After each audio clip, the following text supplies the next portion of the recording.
نهاجي برز محمود برو برپرسه شاخه پارتیا دموکراتا کردستان سوریا لنرویج میوان منه برز محمود دمتا باش به دست پیک ده اگر تجمع بحث بکی ما بستال در خستنا و هفدیتنه چه بو؟ بله سلابوريز جبوتا و تماشا وحداري تسبيك از درفت بينم كورسر صاغيه جمال باطا شهيد نصر الدين برهك وحزقر ودوست وهبال وري هبالي ويرا بخوازم کو براستی ناوی ویتی هولی دو شیر دیرکیتین برچاوی ما یک جوام مستابه ذات ورسن اوی کوچار نوساوی حتی ایرو وندا وی دو اجی رحمتی اکرم مکانی بابی قهرمان هزار رحمت گوراواش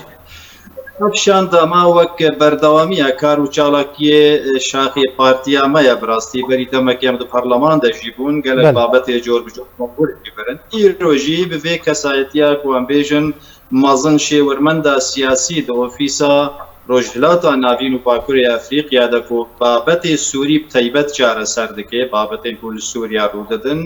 د شوپینه و هر وها گرنگیا رونشتناویجی او بو یا کومه خالق سرکه دانی بو اردهج لدبر مکو چه بون د سوریا و ترکیه بگشتی بو لب تیبتیل دبر ما فشا وقت بگرانی بردا سروی مسئله کو قربانی و هزارانه و گواجی د شوپان و دنیا حمود د شوپینه و ما جی ارمنج او بو کو ام دعوا بردوامی آریکاری مروایی جواب یعنی لیستا کو پیشکش کری برز محمود داخوازن و چوبون بله یک جوانا کو بردوامی شاندنا آریکاری مروایی کرسته جیان ای پی دوی روزانه کوجبا هری مارا وقت به بردوامی اوی هبه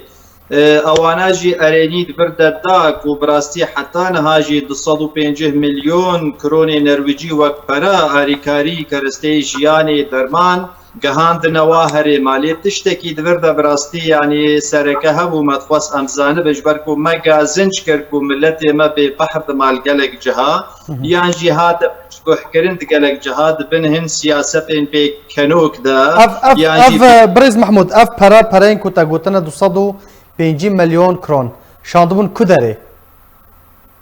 خم پرسکریه که آمد برده بو که ام دریا سازی وقت به ارگانیزاسیون انترناسیونال و ایکو گریدای من وقت دولتا نرویج هند بناف کرن و هر وهاجی هیوا سوری سوری جی بناف کر مجوار گوت مگو براسی هیوا سوری سوری و ارگانیزاسیونی تیجی کنجوار رید کن هنک هنا براستی جی وکا کوت مهک بکی امانت طلبا گردین ناگه فقیر و هجارا ناگه و کسی کو مالی و ویران بویا دوی کو اون کنترول که جدی لسروی تشتیدین دریا امبیجن هیزان اف دولتی اف ان بتیبتی نتوین یک گرتی ما افقست گلکی با وقت بیج جدیتک دانی سر و ماگازنجک مازنجی کر کو چما به وی رنگی اما اهوا اون ددنه دستوانا و لمالا خوردن بیگو کنترولا وهبه هن رخنه هبون هن شیور هبون هن پرس هبون براستی ما آراسته واکر اوانا جبر حکی بر فرا برصف چوبو برز محمود برصفا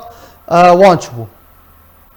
برسبا و او بوكو ايما ام دولتن ام دانستاندن يكم د بلايا اكيد بدولت اردكن دو هن تازين انترناشيونال يكو خلق دنيا وعالم حموات زاني مجد فردا رولا خيرخوازيا برزاني دا ديار كر مگوا او جيل ورهيا ويكم بو اورغانيزاسيون انترناشيونال کو درباسي هريما تركا بو ويكم جي بو درباسي جندريس وعفرين بو لخلقي هنا کا بحث كر هنا کا بحث نكر شما اون تيكليه بوير لكن او بهتر بكهني فاهرما وبعدالتك قال لك ريكو بيكر بيبات شتابلاكي ما ابجي جوار قوت براستي او انا قوت بهتر ام بالدولة ردن وطستين مسازية ما تيبت هنا براستي بنافكرن وك ايوان اي نرويجيانا هنكي بنابرانا هنكي كنيسانا اي قدريا وارد تشتادكن براستي دانا ديار كرن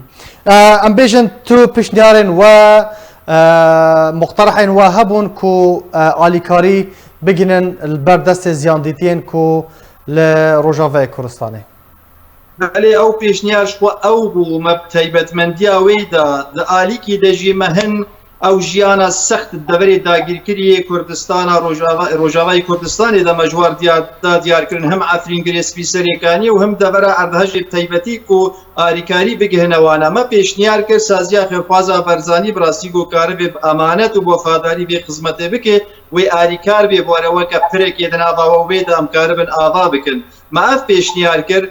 گۆ یعنی جاردی دووبارەت کرد ینی ئەم وەک دەولەت ئەوانە زوز و نەدانی سەر بێ خاراهانە لێ ئەم لەسەر وێ ڕشت بوون مە هەند تشتێ دیژی خۆستن مە هەند گۆج بۆ مەسەلێ خولەیە یانجی کورشا دەوراتی ڕاهێنەری ji bo rêveriya pêşerojê avê herêmê karibin xelkê piskor bin zana bin xwendevan bin di mafê mirova de demokrasiyê de xwendina wan ji destê wan çûwî zerermendê vê erdhejê karibin werin xwendinê xwelvî welatî berdewam kirin min habidnewa yan jî rola wa dewrata vekin wana geşepêdanê di ilm û zanîna wa de bibe ku zerera wana hinekî li ser wa kêmtir bibe wek pêşerojek wa werê avakirin me dawa bat tişta jî kir bi rastî wana me îşaretekî muhim de ku duwir de lêstikek siyasî bû خلکê hin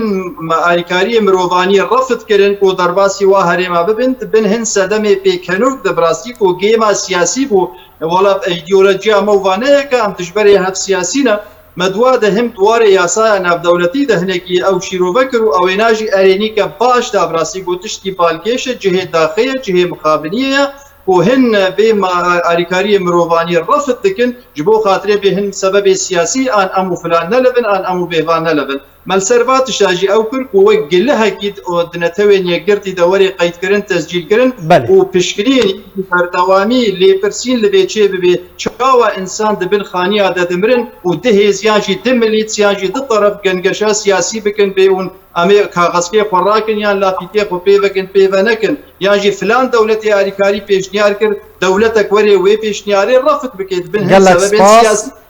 gelek spas ji bo Birêz Mehmûd Biro berpirsê şaxê Partiya Demokrata Kurdistan Sûriya li welatê Nerwêcê gelek spas li ser beşdarbûna te. Spas.